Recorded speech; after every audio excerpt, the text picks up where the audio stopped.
ప్రేక్షకులకు నమస్కారం. తెలుగు వెలుగు కార్యక్రమానికి స్వాగతం. తెలుగు సాహిత్యవనంలో మెత్తని పచ్చికపై పల్లేరు కాయలు చల్లుతున్న పరభాషా మోజు. కంప్యూటర్ ఆదిగ్రంథమైన నేపథ్యంలో పెద్దబాల శిక్ష ఏనాడో బిక్కుబిక్కుమని దిక్కులేక కనుమరుగయ్యిందేమో. ఆంగ్ల పదాల కూర్పుతో కవిత్వంలోని భావుకత ఇరుగ్గా ఇమడలేక కనుమరుగయ్యిందేమో అంటూ నానాటికి తగ్గుతున్న మాతృభాషాభిమానాన్ని, ఆంగ్ల భాషా వ్యామోహాన్ని కవిత్వీకరించి చెప్తున్నారో కవయిత్రి. అలాంటి పలు ప్రత్యేకాంశాలతో మిమ్మల్ని అలరిస్తోంది నేటి తెలుగు వెలుగు.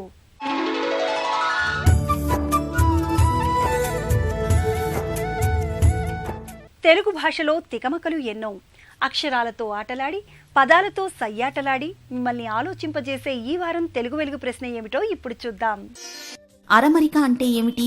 ఏ సగం సగం, బి దాపరికం, సి అనవసరం, డి అవమానం. మీ జవాబు టీవీ అని టైప్ చేసి స్పేస్ ఇచ్చి మీ సమాధానం సగం సగం అయితే ఏ, దాపరికం అయితే బి, అనవసరమైతే సి, అవమానమైతే డి అని టైప్ చేసి 56263579కి SMS చేయండి. ప్రశ్న మరోసారి, అరమరిక అంటే ఏమిటి? ఏ సగం సగం, బి దాపరికం, సి అనవసరం, డి అవమానం. మీ జవాబు టీవీ అని టైప్ చేసి స్పేస్ ఇచ్చి మీ సమాధానం సగం సగం అయితే ఏ, దాపరికం అయితే బి, అనవసరమైతే సి, అవమానం అయితే డి అని టైప్ చేసి 56263579కి SMS చేయండి. భాషకు సంగీతం, చలనచిత్రానికి పాట అలంకారాల్లాంటివి. అలాంటి పాటలు తెలుగు భాషలో కోకొల్లలు. ఇప్పుడో పాటలోని పదాల వెనుకున్న భావాన్ని తెలుసుకుందాం.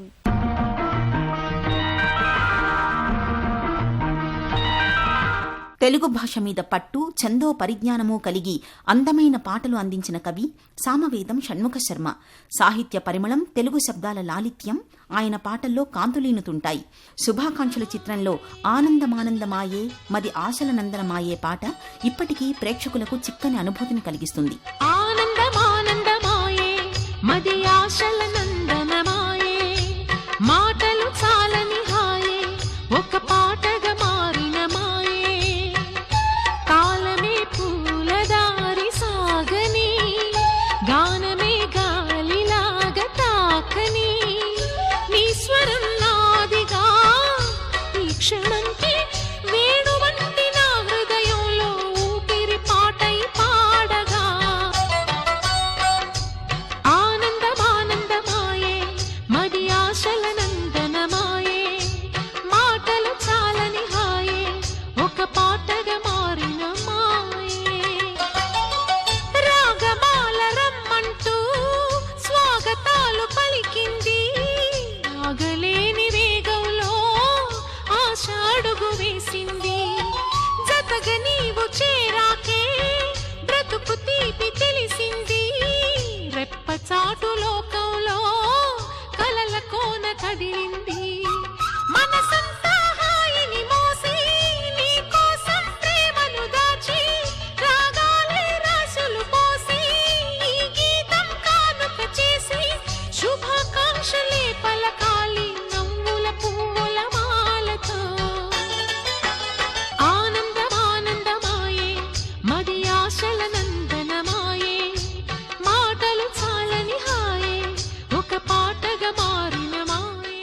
నాయిక మనసులో ఉదయించిన ప్రేమభావాన్ని ఈ పాటలో సుకుమారంగా వర్ణించారు షణ్ముఖ శర్మ.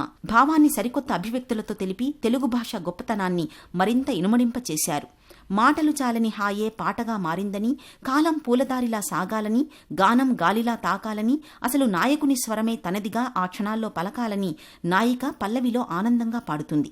ఇక చరణాల్లో అయితే ప్రేమ అంకురించిన నాయిక హృదయాన్ని ఆశల నందనంగా అనేక కవిత్వ పదబంధాలతో సరికొత్తగా విశ్లేషించారు కవి. నీలికళ్ల ముంగిలి, నిండుగుండె గుమ్మం, వేణువంటి హృదయం, ఊపిరి పాట, ఆగలేని వేగం, ఆశ అడుగు వేయటం, రెప్పచాటు లోకం, కలల కోన, రాగాలు రాసులు పోయటం, ఇలా ఎన్నో తెలుగు అక్షర తోరణాలు ప్రేక్షకుల మనసుకు స్వాగతం పలుకుతాయి. చివరకు చిత్రం పేరుని కూడా పాటలో అర్థవంతంగా ప్రయోగించిన షణ్ముఖ శర్మ నవ్వుల పువ్వుల మాలతో రెండో చరణాన్ని ముగిస్తారు. లయాత్మకమైన నాదమాధుర్యంతో సాగే ఈ పాటలో పదపదాన కవిత్వం గుబాళిస్తుంది.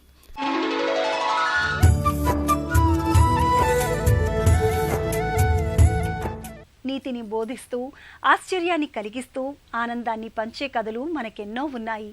అలాంటి అచ్చమైన తెలుగు కథలకు నేటి చిన్నారులు దూరమవుతున్నారు. అందుకే కథకు నవరసాల్ని జోడించి అబ్బురపరచడానికి మీ ముందుకొస్తున్నారు ప్రముఖ బాల సాహిత్య రచయిత చొక్కాపు వెంకటరమణ.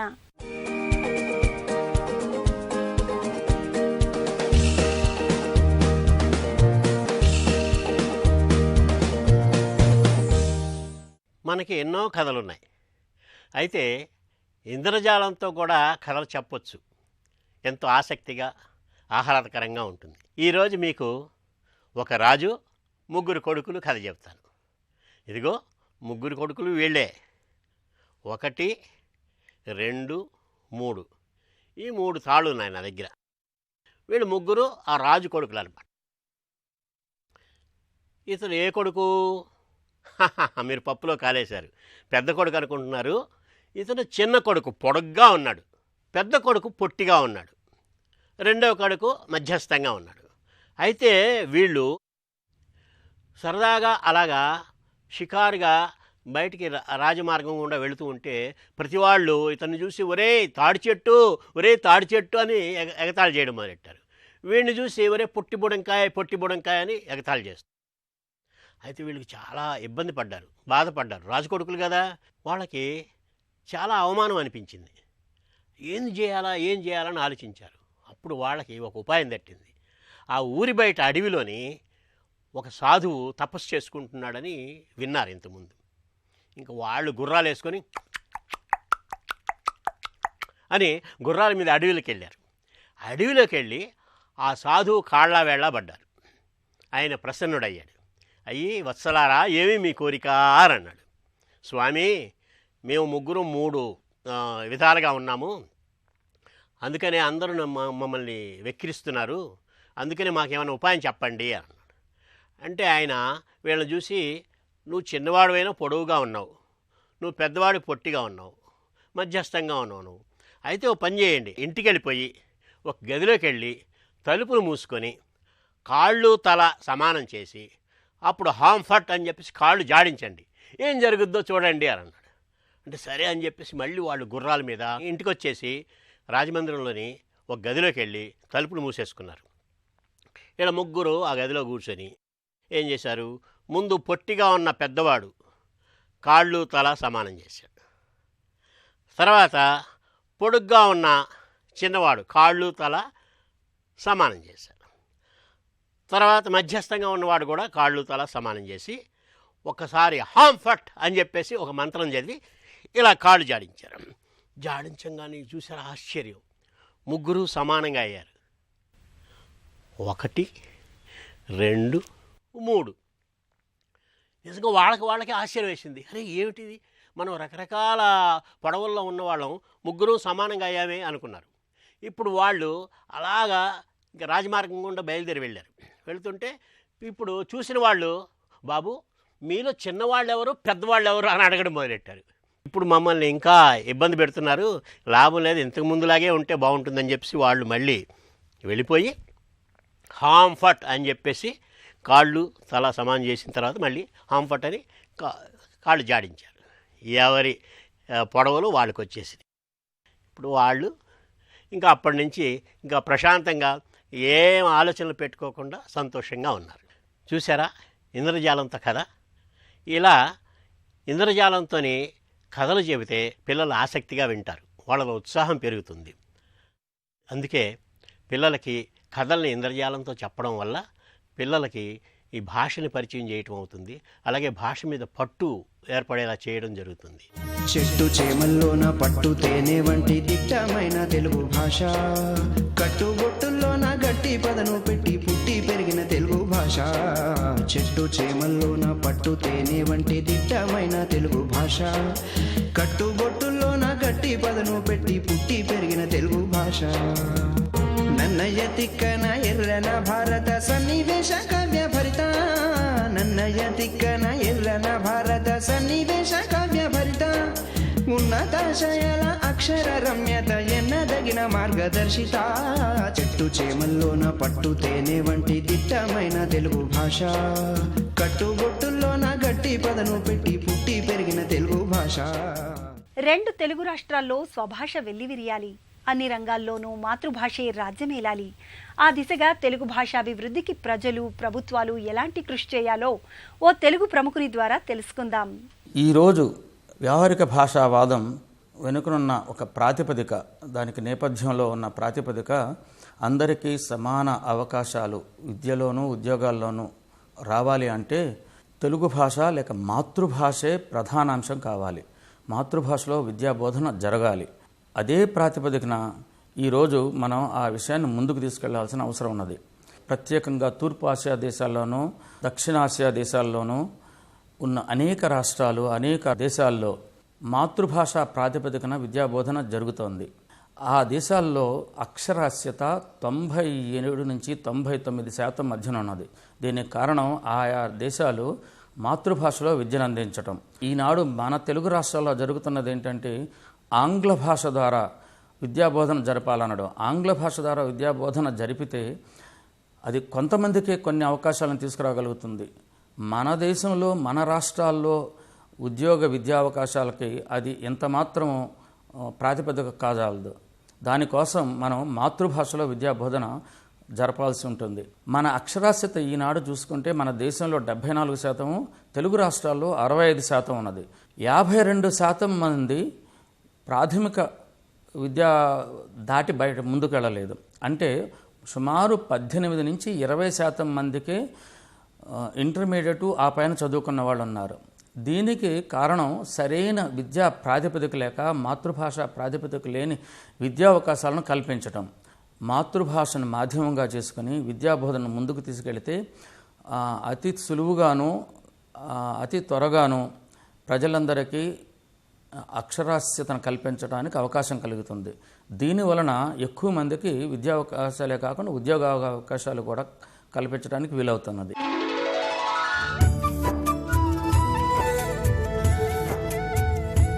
నవరసాల్లో హాస్యాన్ని, భాషలో నుడికారాన్ని, పద్యాల్లో సౌందర్యాన్ని, తెలుగు పలుకుబడుల సొబగుల్ని గుదిగుచ్చి ఆహ్లాదంగా, ఆసక్తిగా అందిస్తాయి చమక్కులు.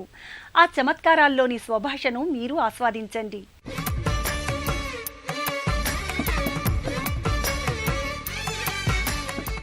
రాబోతున్న దసరా సందర్భంగా ముందుగానే శుభాకాంక్ష.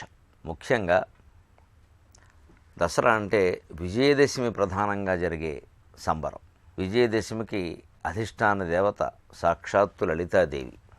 ఆవిడ 10 రూపాలు ధరించడం వల్ల 10 రోజులు కలిపి దశహర అని, పలుకుబడిలో దసరా అని అయిందంటారు. కొన్ని భంగిమలలో ఆవిడ నిలబడి ఉంటుంది. అమ్మవారు ఒక శూలం ధరించి ఉంటుంది. ఎందుకు అమ్మవారు నిలబడి ఉంది?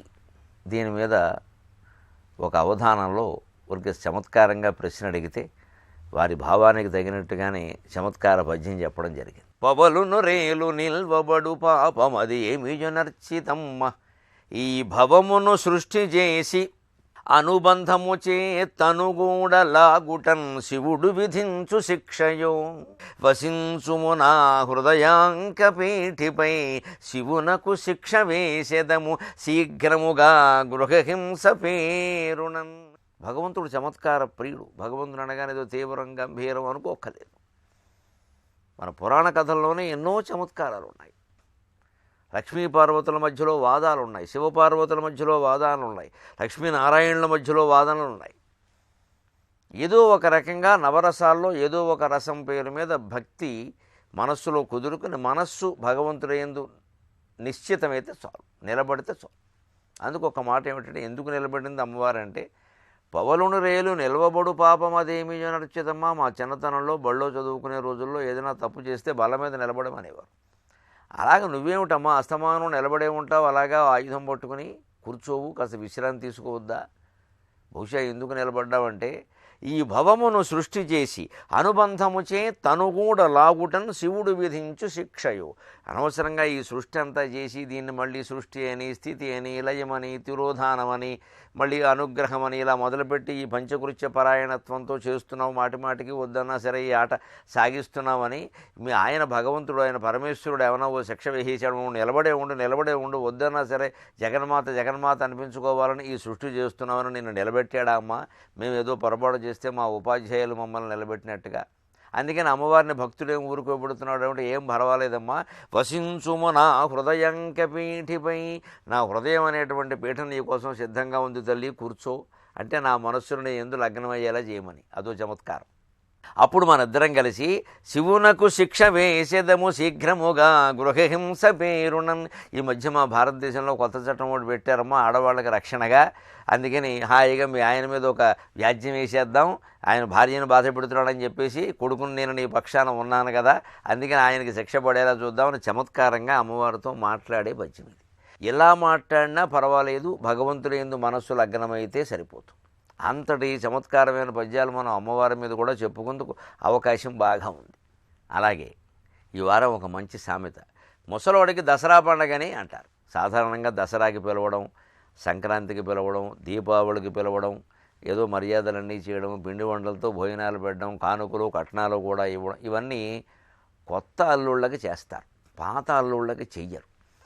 ఈ కొత్తకి పాతకి మధ్యలో గీత ఏమిటయ్యా అంటే ఓ 5-6 ఏళ్ళు. దానికి లెక్కేమీ లేదు, చట్టాలు ఏం లేవు. ఒక 5-6 ఏళ్ళు ఏదో మొదటి పండగ, రెండో పండగ, ఇక మూడో పండగ నుంచి ఇంకొంచెం పండగ బదులు ఎండగా వస్తూ ఉంటుంది, ఇంకా తర్వాత దండగా కూడా అవుతుంది. ఇంకా అల్లుళ్ళు కూడా అర్థం చేసుకోవాలి. అంతేగాని 50 ఏళ్ళ వయసు వచ్చినా సరే మా మామగారు దసరాకి పిలవలేదంటే, నీకో కూతురు ఉంది, నువ్వేమో అల్లుడిని దసరాకి పిలవడం మానేసి మొత్తం అంతా కలిసి వాళ్ళ ఇంటికి వెళ్ళిపోదామంటే ఆయన తట్టుకోద్దు. అందుకని ముసలాడికి దసరా పండగ అనే మాట. అలాగే ఈ వారం ఒక మంచి జాతీయం, ఏం దసరా వేషం వేస్తున్నావా అంటారు. దసరా పండగకి మన సంస్కృతిలో గొప్ప విశేషం ఏమిటంటే ఆచారం, పగటి వేషాలు ధరిస్తారు. అంటే పగలే పౌరాణిక పాత్రల్లో మామూలు వాళ్ళు నిలబడి కనిపిస్తారు. వాళ్ళు ఏం మాట్లాడరు, ఎడ్ల బండి మీద నిలబడతారు. 2 ఎడ్ల బండి, దానికి గూడు అవి ఉండవు, ఉట్టి పక్కన తడకలే ఉంటాయి, నిలబడతారు. పెద్ద యమధర్మరాజు ఉంటాడు బండి మీద, ఓ పెద్ద మీసాలు వేసుకుని మాటికి జనాలు చూసినప్పుడు ఇలా అంటూ ఉంటాడు, ఏం మాట్లాడు. అలాగే రాముడు వేషం మాత్రం ఒక్కళ్ళు వేయడానికి వీల్లేదు. రాముడు, సీత, లక్ష్మణుడు, కాళ్ళ దగ్గర ఆంజనేయ స్వామి కూడా ఉండాల్సిందే. అలాగే శ్రీకృష్ణుడు మాత్రం ఒక్కళ్ళే ఉండొచ్చు, మళ్ళీ పక్కన ఎవరు ఉండడానికి వీల్లేదు. ఇలా రకరకాల వేషాలు వేస్తారండి. ఈ వేషాల వాళ్ళు ఎవరు ఒక్క ముక్క మాట్లాడరు. నిజానికి వాళ్ళు మాట్లాడితే వాళ్ళు ఆ వేషానికి పనికిరారనే విషయం అర్థమైపోతుంది. అందుకే దసరా వేషం అని వచ్చింది. పాండిత్యాన్ని ప్రదర్శించిన, లేని కళల్ని ఉన్నట్టుగా ప్రదర్శించాలని చూసినా అదంతా దసరా వేషం అండి, వాడి దగ్గర ఏమో సరుకు లేదు అనేస్తారు వెంటనే. అలాగే ఈ వారం ఒక మంచి చలోక్తి, ఒక భార్య జాతరకెడదాం అని పోదాం పదే జాతర, పోచంపల్లి జాతర అనేదో గొడవ పెడుతూ ఉంటే, వద్దు నా మాట విను, అసలే ఈ మధ్య కొంచెం బంగారం ఏదో కొద్దిగా ఉంటే ముక్కు పుడకలు దొద్దులు అవి చేయించుకున్నాం, ఎవడో పట్టుకుపోతాడు, ఎందుకు వచ్చింది ఇది అని పాపం ఆ మొగుడు చెప్పేట. సరే చెప్పిన మాట వింటే భార్య ఎలా అవుతుంది, అందుకని ఆవిడేదో గొడవ పెట్టింది. మొత్తం మీద ఈవిడ పోరు పడలేక ఆయన తీసుకెళ్ళాడు. అక్కడెవడో ముక్కు పుడక తీసుకుంటే పర్వాలేదు, ముక్కు కోసి బారేశాడు. అలాగే చెవి దుద్దులు తీసుకుంటే పర్వాలేదు, ఆగాడేమో గట్టిగా ఈ తమ్మి కూడా తెగిపోయింది. అప్పుడు ఆవిడ ఎందుకంటే మొగుడు వద్దన్నందుకు మంగళగిరి జాతరకి వెళ్ళేందుకు ఇలాగే అవ్వాలి. అందుకని జాతరలకు వెళ్ళడం తప్పు కాదు, కానీ ఉత్సవాల్లో పాల్గొన్నా జాతరల్లో పాల్గొన్నా ఎటువంటి నష్టము జరగకుండా చూసుకోవాలి, చాలా జాగ్రత్తగా ఉండాలి. మాతృభాషలోని మతలబుల రహస్యాన్ని కనుగొనమని చెప్పే తెలుగు వెలుగు ప్రశ్న మరోసారి. అరమరిక అంటే ఏమిటి? ఏ సగం సగం, బి దాపరికం, సి అనవసరం, డి అవమానం. మీ జవాబు టీవీ అని టైప్ చేసి స్పేస్ ఇచ్చి మీ సమాధానం సగం సగం అయితే ఏ, దాపరికమైతే బి, అనవసరమైతే సి, అవమానమైతే డి అని టైప్ చేసి 56263579కి SMS చేయండి. ప్రశ్న మరోసారి, అరమరిక అంటే ఏమిటి? ఏ సగం సగం, బి దాపరికం, సి అనవసరం, డి అవమానం. మీ జవాబు టీవీ అని టైప్ చేసి స్పేస్ ఇచ్చి మీ సమాధానం సగం సగం అయితే ఏ, దాపరికం అయితే బి, అనవసరమైతే సి, అవమానం అయితే డి అని టైప్ చేసి 56263579కి SMS చేయండి. గత వారం ప్రేక్షకులను అడిగిన ప్రశ్నకు సమాధానం, డొల్లతనం అంటే నిస్సారం అని అర్థం, కనుక ఈ ప్రశ్నకు సమాధానం సి. ప్రేక్షకులు పంపిన సమాధానాల్లోంచి ఎంపికైన విజేత బద్రిపల్లె దేవసహాయం, రామరాజుపల్లె, కడప, ఆంధ్రప్రదేశ్ రాష్ట్రం.